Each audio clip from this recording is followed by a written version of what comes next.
Good morning, everyone. My name is Dr. Stephen Murphy, and I am the President and Vice Chancellor of the University of Ontario Institute of Technology. And we're proud to acknowledge the lands of the people of the Mississaugas of the Scugog Island First Nation. We're situated on the traditional territory of the Mississaugas, a branch of the Greater Anishinaabe, which includes Ojibwe, Ottawa, and Potawatomi. It's my pleasure to welcome each of you to our campus here this morning, and specifically here to ACE, our internationally renowned climactic wind tunnel. First off, as you can see, there are some very special guests to acknowledge who will be formally introduced shortly. The Right Honourable Justin Trudeau, Prime Minister of Canada.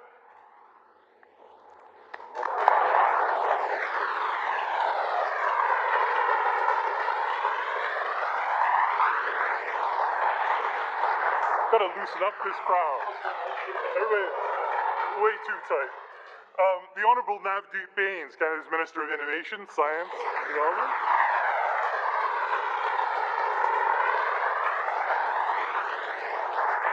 Selina Cesar-Chauvin, who is our Member of Parliament for Whitby.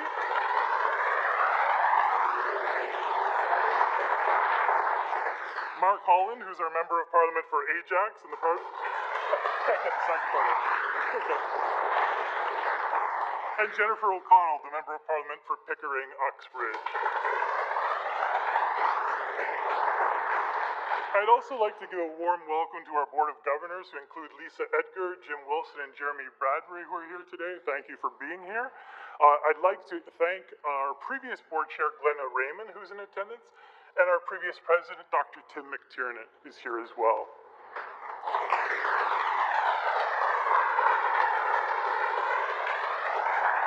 Thank you for being here to experience our amazing facility, one of the crown jewels of our university, and dare I say, Ontario and of Canada. Now, a little bit about this wonderful facility. It was only a dream a few years ago. It opened its doors in 2011 to a gala, which featured in June a -15-degree ceremony. So it was a lot of fun. In -15 day in June, it was conceived as this multi-purpose, international leading R&D center for discovery, testing, and validation of new products. We test everything from electric to alternative vehicles to green energy to UAVs. And as you can see, it's a living laboratory, and it's what learning looks like in the 21st century. Here, companies learn if their products can take what we throw at it, and our students and researchers reap the benefits of our strong partnerships. This is the future of education. Public, private, not-for-profit working hand in hand with students to solve real-world problems. And we can stand inside this climactic wind tunnel today. Just think, we can initiate anything, every conceivable weather condition from anywhere around the globe, regardless of the season. Basically, you can think of it, we have Mother Nature in a concrete box behind us. And our engineers, as I said, engineer blizzards and solar arrays where we crank up the heat as high as 60 degrees Celsius. We can replicate those conditions over and over, and we can show our engineers what the future looks like. I'm happy that each of you joined us here today to catch a glimpse of the innovation and entrepreneurship that's happening on this campus that isn't as well known as it should be, but is going to be. The University of Ontario Institute of Technology is a place on the move. And I'm equally thrilled to be able to introduce our first speaker, who happens to be a friend, the Honourable Navdeep Bains, Canada's Minister of Innovation, Science and Economic Development. I know Nav won't like this official part, but he is the Honourable Member for Parliament from Mississauga-Malton. He was appointed Canada's Minister of Innovation on November the 4th, 2015. He was a passionate advocate for diversity and inclusion. Amongst many things, he introduced a bill in Parliament that promotes the advancement of women, cultural minorities, and other underrepresented groups, which is something that's near and dear to my heart, as he knows, and the levels of leadership that he shows, along with the Prime Minister, to change Canada in many positive ways. So could you please help me in joining my friend and former employee, the Honourable Navdeep Bains.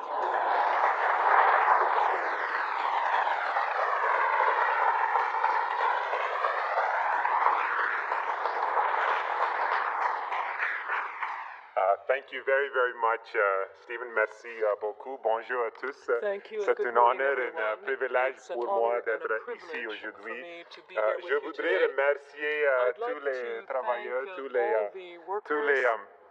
tous les organisateurs qui travaillent très, très fort aujourd'hui.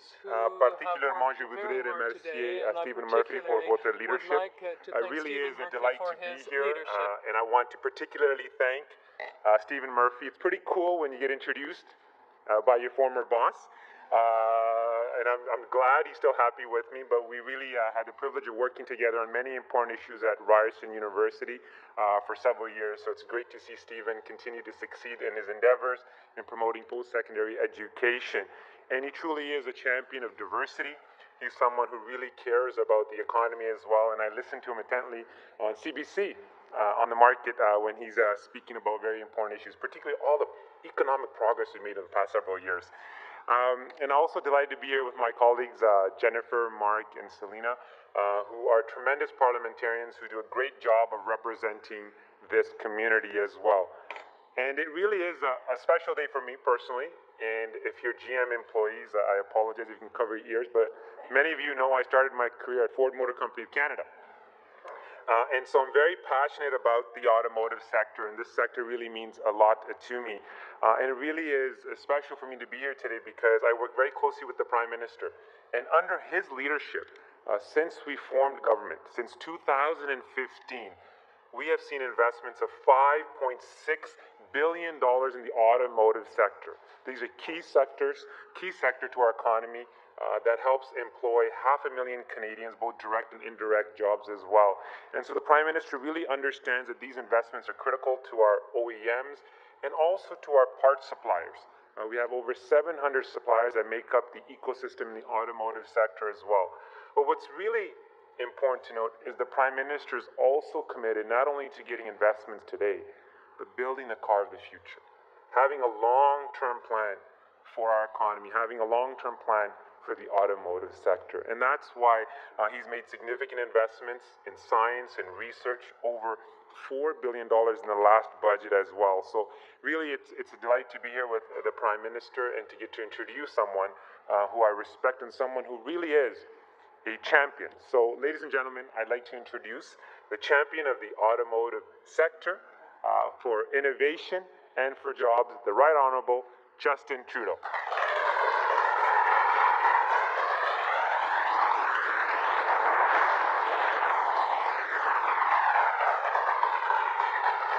Merci Navdeep, merci Thank Stephen. You, Navdeep, thank you, Stephen. All for being here this morning. It's great to be here at the University of Ontario Institute of Technology.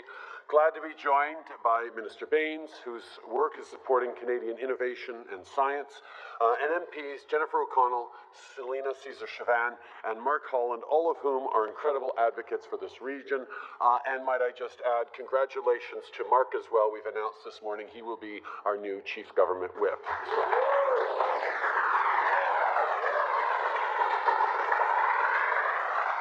Now, I just got to meet with some fantastic young people who showed me the work they're doing in the automotive engineering program.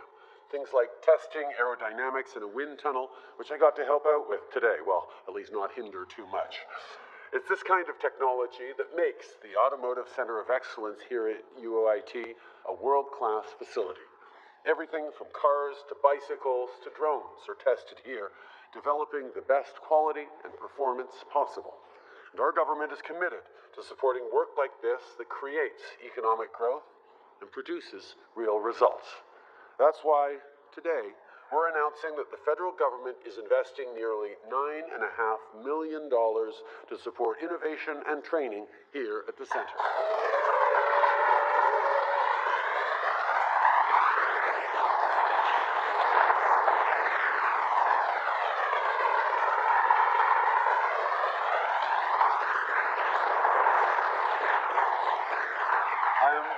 Proud of this announcement because this funding will support cutting-edge capabilities like a simulated moving road so researchers can continue to create cleaner, safer technology for Canadians to use every day.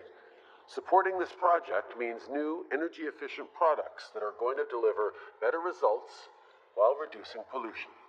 This project is a smart choice, which is why it has support from the private sector through groups like Magna and Multimatic Engineering. Today's investment isn't just about keeping our research competitive, it's also about creating good jobs for Canadians. This commitment will almost double the workforce at the Automotive Centre of Excellence, creating well-paying, skilled, full-time jobs. As a government, we're taking action to support our resilient Canadian workers throughout the auto sector. With smart investments that keep our industry competitive on the world stage, we're protecting jobs and creating new employment for people like the students here today. C'est sûr que tout le monde dit de nos jeunes qu'ils sont les leaders de demain. That they are the En leaders fait, of tomorrow, but in ils sont fact, d'abord et they déjà are les already leaders the d'aujourd'hui. leaders of Ils font today. déjà des découvertes qui They are already contribuent à making améliorer la vie des discoveries that Canadiens. will improve Ils the lives travaillent of déjà Canadians. à They are améliorer already la working santé to de leur improve communauté. the health of their Ça veut dire communities. que That lorsqu'on means investit that dans les when jeunes we Canadiens, invest in young on aide à Canadians, faire notre we're pays helping plus to make our innovateur et country plus more prospère. innovative and more Et nous sommes prosperous. déterminés And we à aider are nos étudiants à determined to acquérir les help students compétences to et la acquire formation those dont ils ont besoin skills and pour the training obtenir that they les need emplois in order d'aujourd'hui to et get demain. the jobs of today and tomorrow. Here at an Institute of Technology, it's clear that opportunities in fields like artificial intelligence and cybersecurity are growing every day. That's why we created almost 60,000 co-op and work-integrated learning placements for students in science, technology, engineering, and math. But as every student and parent knows, getting a job in a field like engineering means going to college or university, and that's expensive. So, to make post-secondary education easier to afford for our youth and their families, we increased Canada student grants by 50%. Everyone should be able to have a post-secondary education no matter how much money their parents make. One of the greatest things about college and university is that it's a place to meet people who have a whole range of experiences that might be different from your own. For example, some people are balancing the demands of a family with their schoolwork, and many students attend part-time. We get that. So we increased the eligibility for Canada Student Grants for people with dependent kids and for folks studying part-time. And once people graduate, they might not have their textbooks anymore, but a lot of people still have their student debts. It can be a heavy burden. That's why we changed the repayment assessment program so no graduate will have to repay their Canada student loan until they're making at least $25,000 a year. Nos jeunes...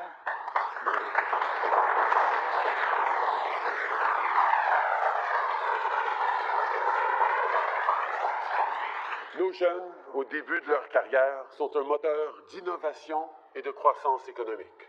Partout où je vais dans notre pays, je vois des travailleurs de tous les âges innover et contribuer à assurer la compétitivité du Canada sur la scène mondiale. C'est grâce au travail acharné de la classe moyenne que le Canada est prospère et que notre avenir est encore plus prometteur. So at the start of a new school year, let me say this to all our students. We are right here supporting you as you study and work hard. Thank you for the world you are busy building and innovating. Thank you all for being here today. Merci.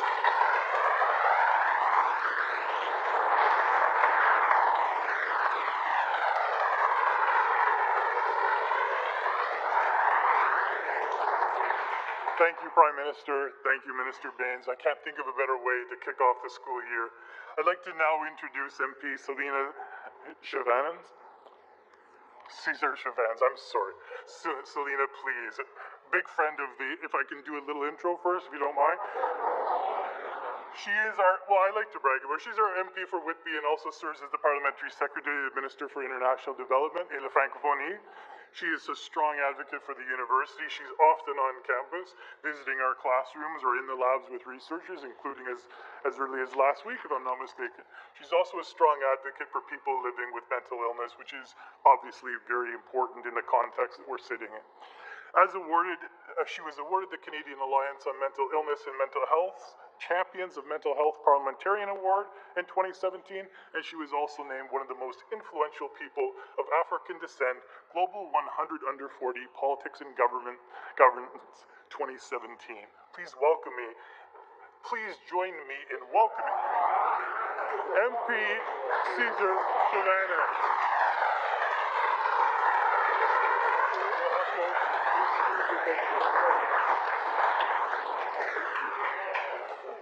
Oh, this is tall. Thank you so much, Stephen. I do want to acknowledge that we do have a couple of our mayors here today. Mayor Dave Ryan from Pickering and Mayor John Henry from Oshawa. We do have some councillors as well who are here today. All of whom make this community a really wonderful place to live, work, and play. So thank you all for being here. I really do want to offer congratulations to you, Stephen, and your team here at UIT for the tremendous work that you do.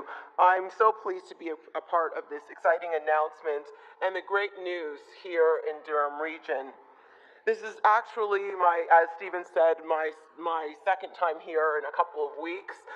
It is a privilege for me and an honor to be able to walk through these hallways, meet with students, visit labs, and understand what really happens behind the scenes at one of the great institutions in our province, and to also understand the tremendous potential that our students have here in Durham Region. Here in the teaching city of Oshawa, UOIT is driving cutting-edge research, academic programming, and truly embracing continuous improvement and innovation. It is because of post-secondary institutions like UOIT that this region is quickly becoming recognized as a leader in research and development. I am so pleased to see projects like this that support growth and innovation companies and promote economic prosperity for Ontario and for Canada. Our Prime Minister, Justin Trudeau, is truly a champion and strong voice for Canada's innovators, and we saw that today with all of the questions that he asked. He has made fostering economic growth through innovation a high priority with the Government of Canada, dedicating a whole ministry to those goals. And today's announcement is proof of the commitment in action. I wish to offer again my sincere congratulations to all and look forward to following the great developments and further success that will result from this very hard work. Thank you.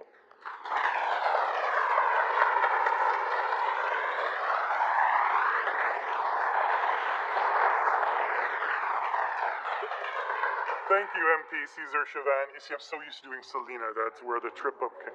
We're grateful to the Government of Canada for its generous and continued investment in support of ACE.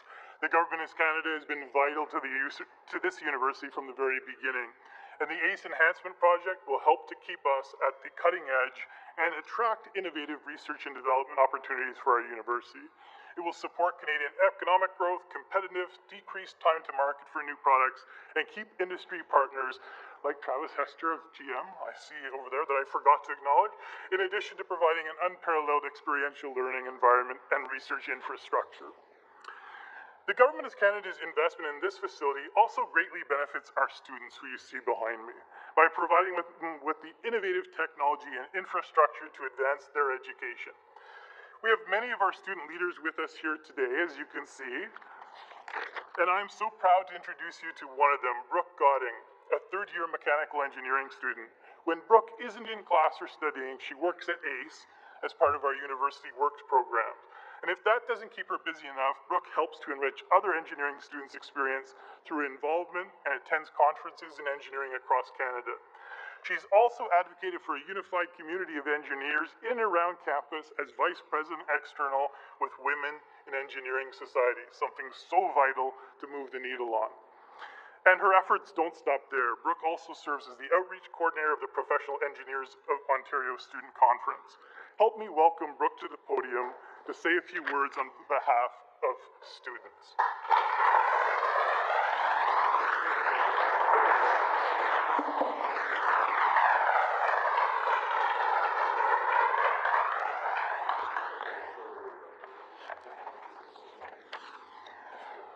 Thank you, Dr. Murphy. Mr. Prime Minister, members of Parliament, University Board of Governors, and honored guests. Thank you so much for this opportunity to speak to all of you on this important day for the university as we celebrate financial support for the ACE Enhancement Project. The magnificent testing chambers that comprise ACE, including the climatic wind tunnel, are a metaphor for the success of the University of Ontario Institute of Technology. Right here in Oshawa and right here in Durham region, companies and organizations across Canada and around the globe have access to incredible research and development center where they can conduct the most leading edge experiments. ACE is a place of discovery and new knowledge.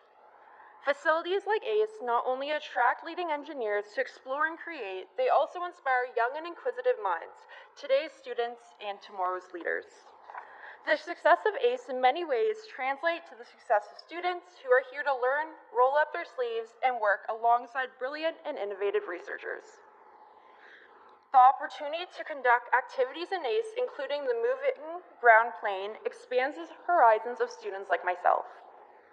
It inspires us to not only dream about future opportunities, it confirms that we have access to real-world experimental learning and opportunities. We are in the best place we can be today, so that we can be the best at what we do tomorrow as graduates of this university. On behalf of my fellow engineering students, and on behalf of students across my university, thank you to the Government of Canada for its generous investment in the ACE Enhancement Project. You are investing in Canada's capacity to be a world leader in science and discovery. You are investing in the future of our region and of our country. And by extension, you are investing in the success of our undergraduate and graduate students. Students like me and those to come in the years ahead at our university are the future leaders who will gain so much from what we experience here at ACE. This kind of energy and excitement seriously drives us as we look ahead to become leaders who will affect positive change in the community and workplace. Thank you for helping make all of this possible for the University of Institute of Technology.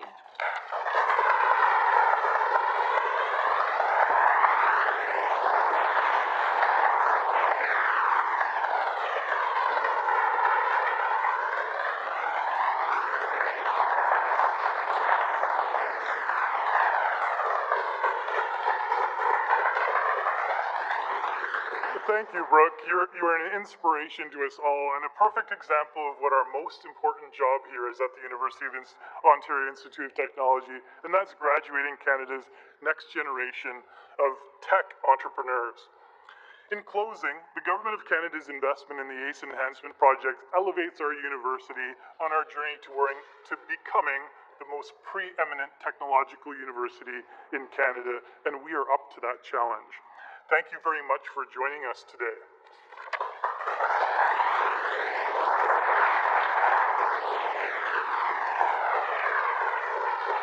And I now welcome the Prime Minister back to the podium to take any questions from media.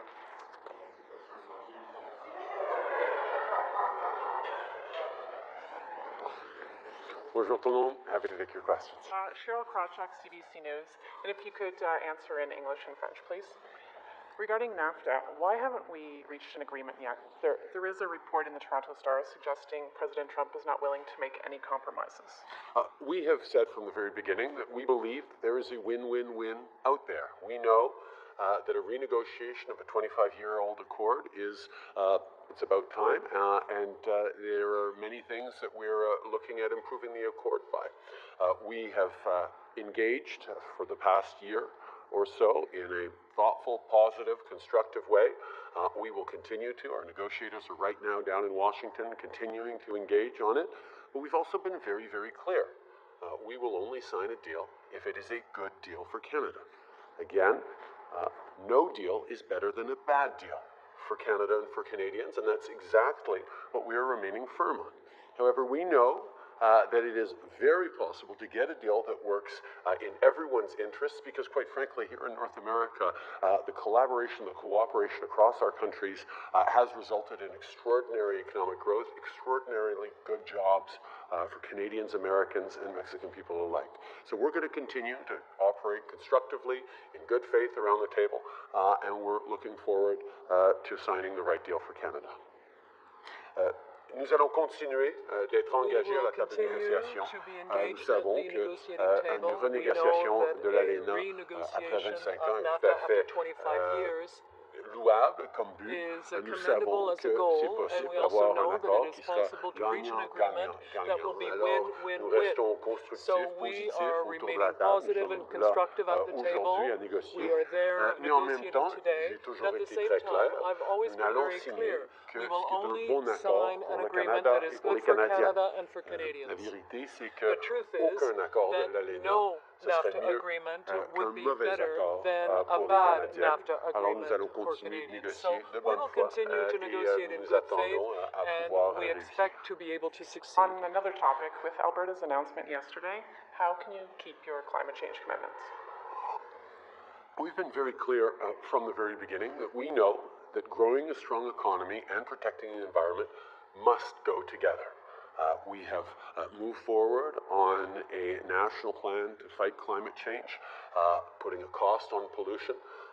We've moved forward on reconciliation, but we've also moved forward on growing our economy, particularly around working hard to do what previous governments were unable to do and get our oil resources responsibly, sustainably to new markets, that is, markets other than the United States. I think with everything that's been going on, people can kind of understand that having only the United States as a market for 99% of our oil resources simply doesn't make sense anymore. And that's why we've always believed that the Trans Mountain Pipeline expansion is in the best interest of all Canadians. We are committed to upholding the national interest. We will move forward on that pipeline in the right way. We are taking the time now to understand the court ruling, which addresses two things that are very important to this government: getting the science and the environmental protections right, and making sure we are walking forward in a true path of reconciliation and partnership with Indigenous peoples. These, yes, are challenges, but they've always been challenges that we've been ready to address, and we're going to continue to move forward to get this pipeline built in the right way by acknowledging what the court has said. Nous avons toujours dit que nous comprenons que ce que nous devons faire en tant que pays, en tant que société, c'est d'assurer qu'on crée de la croissance économique tout en protégeant l'environnement en même temps. Il n'y a pas de choix à faire entre l'un ou l'autre. Les Canadiens s'attendent à ce qu'on crée de meilleurs emplois pour leurs enfants dans les années à venir, tout en protégeant notre environnement pour les générations futures. Donc, nous allons continuer de faire ça. Nous allons regarder attentivement ce que la Cour a présenté hier. Nous allons réfléchir comment nous pouvons continuer d'améliorer nos relations avec les peuples autochtones, d'assurer que nos actions pour protéger l'environnement sont les bonnes et reflètent la science. Nous allons aussi continuer de travailler sur cet oléoduc de la bonne façon. Nous savons que c'est extrêmement important de pouvoir accéder à de nouveaux marchés pour nos ressources. Présentement, on est prisonnier d'une certaine façon du marché américain. Et je pense que tout le monde peut comprendre que ce serait peut-être une bonne idée qu'on ait d'autres marchés que les États-Unis pour nos ressources naturelles. Et c'est pour ça qu'un oléoduc qui est fait de la bonne façon, en respectant et l'environnement et les partenariats avec les peuples autochtones, continue d'être dans l'intérêt national. Charlotte Mondou-Fournier de Radio-Canada. Évidemment, on aimerait que vous répondiez en français.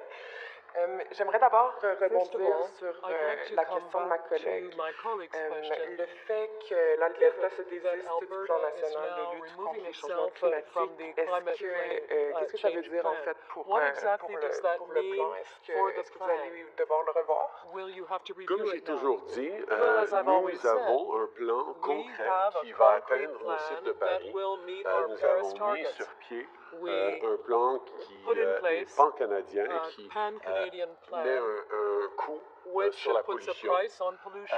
Évidemment, dans And of l'idéal, course, on le fait en the partenariat ideal avec les situation would provinces, be en able respect de la for us to be juridiction able to do provinciale. that with the Mais comme j'ai provinces, toujours dit, si consistent with their il y a des jurisdiction. provinces qui But I've ne always veulent said pas that if there are provinces participer that don't want to concrètement à participate l'action contre les changements in climatiques, this le climate change gouvernement plan, fédéral the federal allait le faire will seul. do it Je alone. reconnais ce que I l'Alberta recognize a what dit, mais de Alberta toute has façon, said, but leur in any propre case, plan par their rapport au own changement plan climatique on climate change va continuer d'être en will place et continue continuer d'être to be in équivalent place and celui is aux cibles equivalent établies par le to the gouvernement targets fédéral set by the pendant federal encore government, plusieurs at années. least for the next Et on few va years. continuer de And we travailler will avec tous continue les to work gouvernements with pour all assurer qu'on governments puisse to avancer de la ensure bonne that façon. we can move On forward a in the encore right way. beaucoup de We conversations à still have faire, a lot of mais je conversations sais to que la have, première ministre but I m'a appelé, know à qui j'ai that parlé hier Premier après-midi, Notley, whom I spoke to continue yesterday, d'être ferme continues dans son to be engagement et firm de in croître her l'économie commitment to et de economic protéger growth l'environnement. and Et c'est protecting the quelque chose sur environment. lequel And nous that allons is continuer de something travailler that ensemble de we will be différentes able to façons. work on together. Merci. Une question pour le Québec cette fois. Donc, au Question on Québec, Quebec. en pleine Now, campagne in électorale, Quebec, les we're in quatre the midst partis of an font election front commun pour campaign, que vous ne and fassiez the pas de four concessions sur la parties gestion de are l'offre. asking that you Est-ce not make any que vous allez concessions abandonner le Québec? on supply J'ai toujours dit management. Will que you j'allais abandon toujours Quebec? défendre la gestion I've de always l'offre. said that I will Un protect and système qui defend fonctionne supply pas management. seulement pour les This is a agriculteurs, system mais that works pour not les only for consommateurs producers, canadiens but aussi. for consumers Les in Canada Américains as well. subventionnent The à un U.S. niveau de centaines de millions de dollars par année its leurs producteurs producers, laitiers. giving them hundreds Nous, of on a un thousands of système de dollars a gestion year. de l'offre We have a qui supply protège nos management system that agriculteurs et protects assure our la producers fiabilité and ensures de the nos reliability produits agricoles of our dans ce agricultural système-là. products. On sait très bien, les We know full Américains well that the veulent Americans qu'on élimine would like la us gestion to de get l'offre. rid of Nous supply n'allons pas management, but we do infléchir, not nous n'allons pas intend to do éliminer that. la We gestion will de l'offre. not get rid of supply management. Good morning, Rika Sekeli, Oshawa this week. What would you say to local manufacturing workers, especially in the auto industry here in Oshawa, who are very worried about the potential for auto tariffs as well as the steel tariffs and the impact it will have on their jobs? One of the things that we've been seeing, not just from this government, from Canadians right across the country over the course of this summer, is that Canadians are there for each other. We stand up for each other, whether it's folks reaching out to support their friends in the steel or aluminum sectors, or the fact that we will always be there for our workers, whether it's in the automotive sector, whether it's in the forestry sector. Canadians support each other. That's what we do. We recognize the challenges around the trade discussions with the United States. We have moved forward in a way that demonstrates that we are responding with countervailing duties that are causing challenges in the United States. But that's not our goal.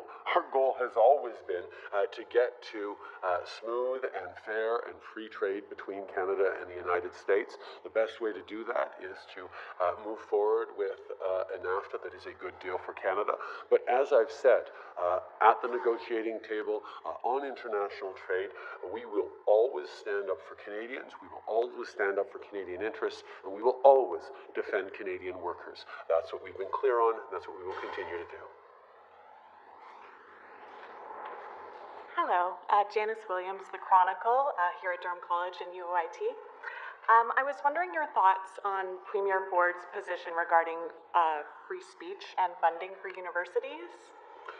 Obviously, we're a country that recognizes free speech. It's an important basic right that our party has always been willing to defend. I think defending Canadians' rights and being the party of the Charter of Rights and Freedoms continues to be extremely important. One of the things that we've seen, however, is the Conservatives continue to try and play the politics of division, of fear, of making political hay out of things that should be basic rights we well reflect and defend. And I think the capacity to stoke political advantage for short-term gains is something that I have been very clear about pushing back against. We need to have a country that is open, respectful, that engages across the full range of diversity of views, and that includes a range of diversity of ideologies. We have no space for hate speech. We have, as a government, little tolerance for people who want to reduce or eliminate rights for women, for example, that have been long fought for. These are the kinds of things that we will always stand for, and we will continue to. Can you repeat in French?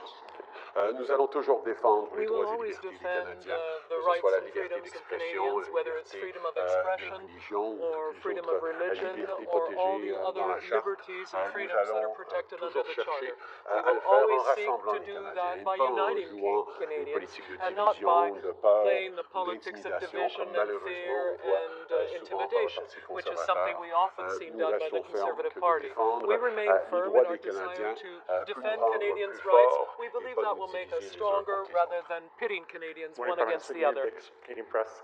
Just wanted to follow up on the media reports this morning of what Trump said, where he's not going to make any compromise in the NAFTA negotiations. I wanted to get your sense of, do you believe these remarks to be accurate? You know, over the past year and a half, there's a lot of things that have been said from time to time.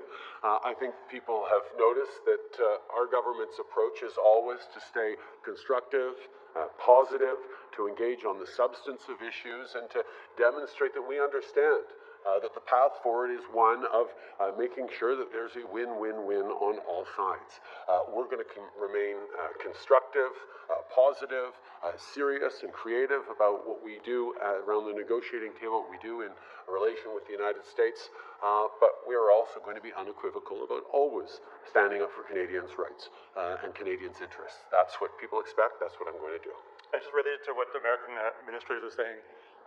Is Canada making any concessions on agriculture or dairy subsidies? I'm not going to negotiate in public, but I can say that over the past number of days, we've had some very positive conversations on a broad range of issues, and we have been very clear about where our red lines are. We've been very clear about where we think there's room for give and take.